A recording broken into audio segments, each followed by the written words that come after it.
ayaw niya lumabas. So ayan, yan na po. Yun napalabas din.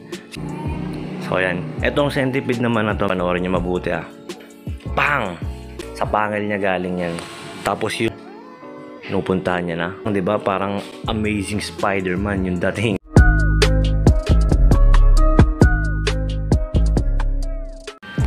So what's up mga Lodi, meron tayong nakitang alupihan.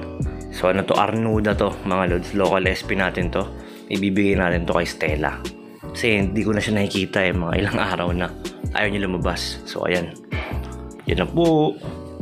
Yun napalabas din si Stella nitong centipede. So ayan, etong centipede naman na to mga Lodi, nakita ko lang sa ilalim ng paso, medyo damage na siya, tsaka nangihina. So yan, binigay ko lang kay Stella. Yung ganda niya So ayan si Stella mga Lods, ano siya, Stetoda nigrimaculata. So unidentified siya noon, pero dahil nga dun sa group na meron tayo, na-identified to as Stetoda nigrimaculata. So hindi siya venomous tulad ng mga Latrodectus. So considered as false widow, kasi kuwang-kuha niya yung built ng redback, widow spider na legit, pero hindi siya totally Latrodectus. Kaya harmless naman to sa mga tao. Hindi siya yun tulad ng mga RBS na venomous.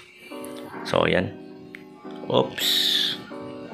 So ayan mga Lods, kita nyo, binigyan niya na ng kagat, di ba?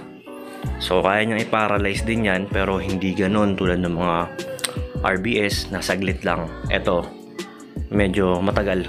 So ayan, pabayaan na natin siya at bigyan din natin yung isa nating yung dalawa natin ditong yan, yung nambubuga, di ba?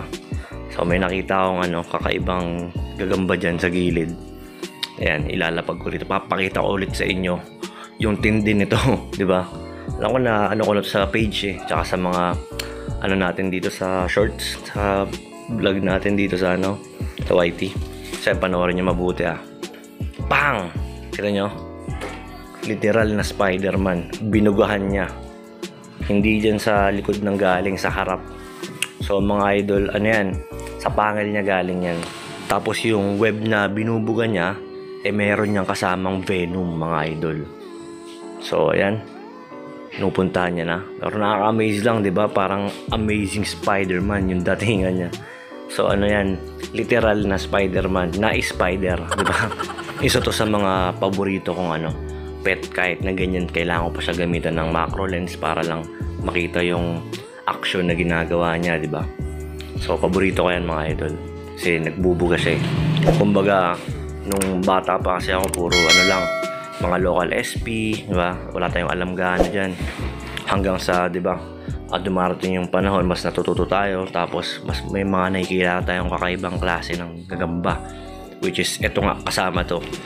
Kaya nung una kong nakita rin to, talagang na-amaze ako Imagine, di ba, sa harap lumalabas yung web instead dun sa likod, which is the usual. Pero grabe to. Tapos yung itsura niya kakaiba, So yan, meron pa tayong isa, kitang-kita niya web talaga yung binuga niya, trap siya, di ba? Meron pa tayo ritong isa. Tingnan natin kung kung magte-take down siya. Pero tignan muna natin to. Yun medyo malaki din to, yung yung gagambang nadali niya. Grabe, di ko nga alam kung anong tawag yan, basta nakita ko lang siya.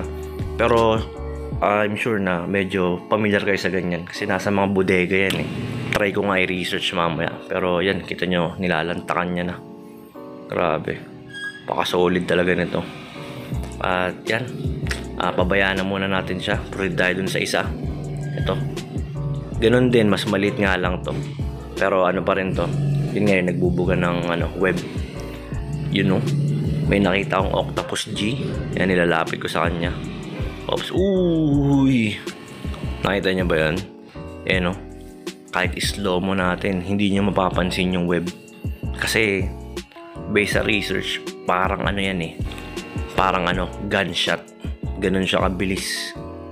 Ayan, di nyo napansin, di ba? Pero yan, nakita nyo, Yan. Meron na siyang web, 'di ba? Nakadikit 'yan, oh. Yan yung may bilog. 'Di ba? So, ang bilis, 'di ba? Pero tingin ko mukhang hindi niya lalantakan 'to, mga lodi. Kasi busog 'to, alam ko, kita niyo yung ano niya, abdomen niya, oh. 'Di ba, botchog? Pero tingnan natin kung matripan niya. Usog-usog natin. Wala ayaw. Pero yung kita nyo, stock up siya dun, oh. Nakapanood nga ako nito, eh. Pati yung scorpion, kaya niyang i-trap. Ganong katindi. Yun, oh. Di makagalaw, oh. Grabe yun. So, yan. Sana nag-enjoy kayo. Update lang sa natin to. Mga pets. Alaga natin kakaiba. So, yun lang. Peace.